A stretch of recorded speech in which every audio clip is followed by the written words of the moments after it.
जय हिंद दोस्तों, मैं सौरभ और स्वागत है आपका आपके चैनल अर्थ जीएस पर। हम लोगों की करंट के सीरीज़ का नेक्स्ट डे यानी अगस्त 1 की बात हो रही है और डे आपके कंटिन्यू 62। जो लोग अभी तक हमारे चैनल से नहीं ऐड हो पाए हैं वो डायरेक्ट सर्च कर सकते हैं यूट्यूब पर अर्थ जीएस बाई सौरभ कुशवाहा। वहाँ पर चैनल को सब्सक्राइब कर लीजिए ताकि आपको डेली ऐसे वीडियोज़ मिलते रहें। और ये हमारे टेलीग्राम का लिंक प्रोवाइड किया गया है, यहाँ पर आपको करंट के वीडियोस के पीडीएफ या अदर सब्जेक्ट के पीडीएफ भी मिलते रहेंगे, तो यहाँ पर भी आप ऐड हो सकते हैं। बढ़ते हैं पहले क्वेश्चन पर। पीएम मोदी द्वारा लॉन्च किया गया academic bank of credit artificial intelligence कार्यक्रम निम्न में से किससे संबंधित है। यहाँ पर देखिए एक चीज़ बता दी गई कि पीएम मोदी ने एक प्रोग्राम लॉन्च किया है, नाम उसका क्या, एकेडमिक बैंक ऑफ क्रेडिट। अब यहाँ पर वर्ड एकेडमिक आया तो आपको एक चीज़ समझ में आ गई होगी, कहीं ना कहीं ये स्टूडेंट्स से रिलेटेड प्रोग्राम होगा। ठीक, ये जो आपका प्रोग्राम है छात्रों के लिए लॉन्च किया गया है, थर्ड ऑप्शन आप देख सकते हैं।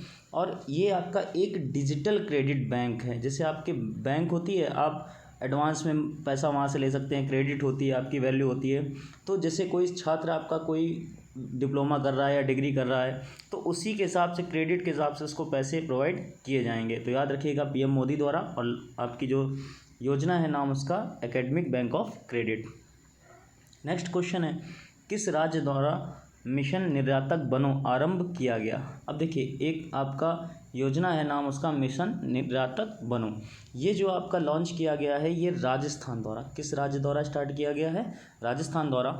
अगर इसकी बात करें कि इसमें क्या है, तो यहाँ के जो आपके व्यापारी होते हैं, जो भी आपके व्यापारी हैं राजस्थान के, अगर वो विदेश में व्यापार करना चाहते हैं, कहाँ पर, विदेश में, तो उनको समर्थन करेगा कि आप फॉरेन में आप अपना इन्वेस्ट करिए, यहाँ पर वहाँ पर अपने व्यापार को बढ़ाइए। और अगर राजस्थान की बात करें हम, तो जो आपके सीएम हैं वो हैं अशोक गहलोत और गवर्नर हैं कलराज मिश्र। नेक्स्ट आपका क्वेश्चन है, आनंद राधाकृष्णन ने जीता। ठीक, तो यहाँ पर एक चीज़ क्लियर हो गई, किन्होंने जीता, आनंद राधाकृष्णन ने। और प्राइज़ कौन सा जीता, आइजनर पुरस्कार। यह किस क्षेत्र से संबंधित है। देखिए यहाँ पर उन्होंने क्लियर कर दिया कि आनंद राधाकृष्णन ने आपका जीता है आइजनर पुरस्कार। क्षेत्र का नाम पूछा है तो याद रखिएगा ये आपका कॉमिक्स से संबंधित है। किससे, कॉमिक्स से। अगर फुल नेम की बात करें तो ये आपका जो विल एजनर कॉमिक इंडस्ट्री अवार्ड होता है। ठीक, इसको ईजनर भी पढ़ते हैं, आइजनर भी है आपका, याद रखिएगा, कॉमिक्स से रिलेटेड है। और इसको कॉमिक्स का ऑस्कर भी कहा जाता है। ये अच्छा एक क्वेश्चन है कि कॉमिक्स का ऑस्कर आपका कौन सा प्राइज़, तो आइजनर पुरस्कार। और ये जो पुरस्कार है इन्होंने आनंद राधाकृष्णन ने एक व्यक्ति के साथ और साझा किया है, उनका नाम है, वो देश हैं यूके के, और नाम उनका जॉन पियर्सन, नाम उनका जॉन पियर्सन। ठीक, तो याद रखिएगा जॉन पियर्सन के साथ आनंद राधाकृष्णन, और कौन सा प्राइज़ आपका, आइजनर पुरस्कार। नेक्स्ट आपका क्वेश्चन है, भारत इंडोनेशिया के बीच आयोजित होने वाला कॉर्पोरेट युद्ध अभ्यास का यह कौन सा संस्करण है। तो दो देश आपके कौन कौन से, भारत और इंडोनेशिया, और अभ्यास कौन सा होता है, युद्ध अभ्यास आपका मिलिट्री एक्सरसाइज, कॉर्पोरेट। और संस्करण पूछा गया है तो संस्करण आपका याद रखिएगा इस बार कौन सा हो रहा है, 36। और ये किस जगह हो रहा है आपका, हिंद ओशियन में। ठीक, ये जो आयोजन हो रहा है आपका कॉर्पोरेट का इस बार का भारत और इंडोनेशिया के मध्य, ये किस नंबर का है, 36, और कहाँ पर हो रहा है, हिंद महासागर में। नेक्स्ट आपका क्वेश्चन है, विश्व रेंजर दिवस कब मनाया गया। तो ये जो आपका विश्व रेंजर दिवस है ये 31 जुलाई को मनाया जाता है, हर साल 31 जुलाई को। और इसकी स्टार्टिंग हुई थी कब से, 2007 से। ठीक, याद रखिएगा 2007 से। ये जो रेंजर दिवस होता है ये क्यों मनाया जाता है, जैसे मान लीजिए आपके कुछ गार्ड लोग हैं या कोई भी आपके वन के कर्मचारी हैं, उनकी ऑन ड्यूटी अगर डेथ हो जाती है किसी जानवर से या कोई शिकारी से, तो उन्हीं के उपलक्ष्य में ये दिवस मनाया जाता है। आपका नाम उसका क्या, विश्व रेंजर दिवस। कब, 31 जुलाई। नेक्स्ट आपका क्वेश्चन है, भारत बिल पेमेंट सिस्टम की नई सीईओ बनाया गया। ऑप्शन आप देख सकते हैं, नुपुर चतुर्वेदी, आंशी भारद्वाज, काजल अरोड़ा और दृष्टि गोस्वामी।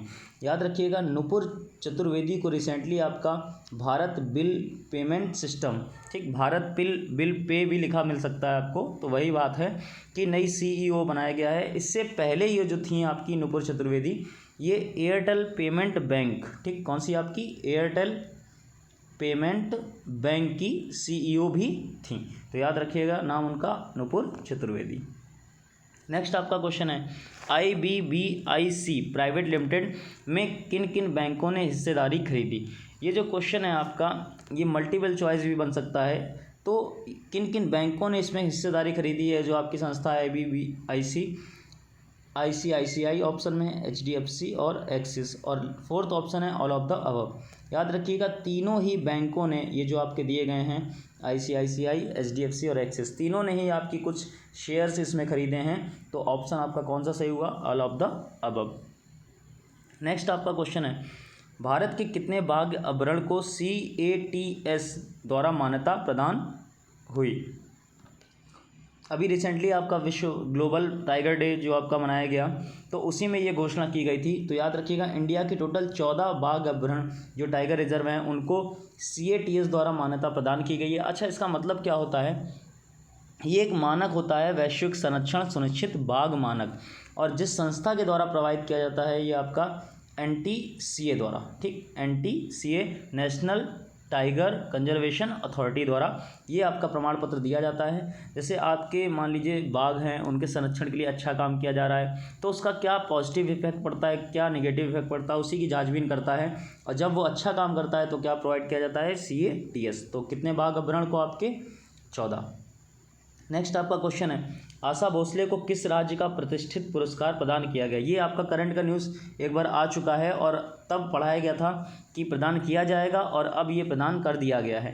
तो याद रखिएगा जो आपकी सिंगर हैं आशा भोसले, इनको प्राइज़ मिला है आपका महाराष्ट्र की तरफ से, और उसके नाम की बात करें तो आपका प्राइज़ का नाम है महाराष्ट्र भूषण, ठीक। तो इस बार महाराष्ट्र भूषण 2021 जो है वो किसे प्रदान किया गया, आशा भोसले को, महाराष्ट्र का है।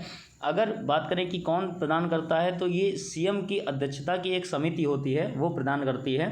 और आशा भोसले को आपका 2000 में, सन 2000 की बात है, दादा साहब फाल्के पुरस्कार भी मिला था, और 2008 में इन्हें पद्म विभूषण पुरस्कार भी मिल चुका है। नेक्स्ट आपका क्वेश्चन है इसरो और नासा का संयुक्त मिशन निसार उपग्रह कब लॉन्च किया जाएगा। देखिए यहाँ पर सीधा सीधा उल्टा क्वेश्चन भी पूछ सकता है आपसे कि संयुक्त जो मिशन है आपका निसार वो किन दो संस्थाओं के द्वारा, तो इसरो और नासा। उपग्रह का नाम क्या आपका निसार, और कब लॉन्च किया जाएगा, तो याद रखिएगा आपका 2023 में। 2023 में दोनों संस्थाएं मिलकर इसरो और नासा निसार को लॉन्च करने की बात कर रही हैं। और इसका जो मेन कार्य क्या होगा, आपका जो हिंद ओशियन का एरिया है, ठीक, पूरा जो हिंद महासागर का एरिया है उसका ये अवलोकन करेगा, उसकी गतिविधियों पर कि टेम्परेचर बढ़ रहा है या घट रहा है, या आपके जो चक्रवात आते हैं वो आने की संभावना है या नहीं है। तो इस तरीके वाली सारी चीज़ें आपके कौन सा उपग्रह, निसार। नेक्स्ट बढ़ते हैं क्वेश्चन ऑफ द डे पर। डे आपका कंटिन्यू 62, उसका क्वेश्चन है आपका एक वर्ड आया था आपका PM मोदी ने दिया था आत्मनिर्भर भारत। तो जब उन्होंने ये प्रोवाइड किया था तो बताया था आत्मनिर्भर भारत के 5 स्तंभों के नाम लिखिए। आपको उन 5 पिलर्स के नाम लिखने हैं, right the name of the 5 pillars of आत्मनिर्भर भारत, जो उन्होंने अपने भाषण में, अपने संबोधन में बताए थे कि आत्मनिर्भर भारत के ये 5 मेन फैक्टर हैं, 5 मेन पार्ट हैं जो सबसे ज़रूरी हैं, आपको उनके नाम लिखने हैं। अगर लास्ट डे के क्वेश्चन की बात करें तो आपको कुछ गेम्स के नाम दिए गए थे कि जैसे क्रिकेट, हॉकी, फुटबॉल, चेस, तो उनसे रिलेटेड आपको 2-2 ट्रॉफ़ी और कप के नाम लिखने थे, जो भी आपको मिल जाए। तो बच्चों ने करेक्ट आंसर दिया, ज्योति ने, रामदुलारी ने, गौरव, शेर सिंह, सीता, सोना, पूजा, इन बच्चों ने करेक्ट ऑप्शन दिए। आप भी ज़्यादा से ज़्यादा आंसर करिए, जो लोग नहीं कर पा रहे हैं या नहीं मिल रहा है तो उसका मैं PDF बना के आपको सेंड कर दूंगा। जैसे ये आपका जो क्वेश्चन था ये खुद में एक टॉपिक है कि गेम्स, उनसे रिलेटेड जो वर्ड होते हैं, उनसे रिलेटेड जो आपके कप होते हैं, ट्रॉफीज़ होती हैं, या आपके उनसे रिलेटेड जो फेमस प्लेयर्स होते हैं, इन पे क्वेश्चन आ जाता है। तो इसका मैं PDF अलग से प्रोवाइड कर दूंगा। तो जो क्वेश्चन आपको नहीं है उसके लिए परेशान होने की बिल्कुल भी ज़रूरत नहीं है, ठीक, हर एक चीज़ आपको मिल जाएगी और आपके एग्ज़ाम से पहले, और वो आपकी रिवीजन भी करा दिया जाएगा ताकि आपके माइंड में सेट हो जाए। फिर मिलते हैं नेक्स्ट टर्न पर। आपकी आज लाइव क्लास है मॉर्निंग में, उसके लिए रेडी रहिए। जय हिंद।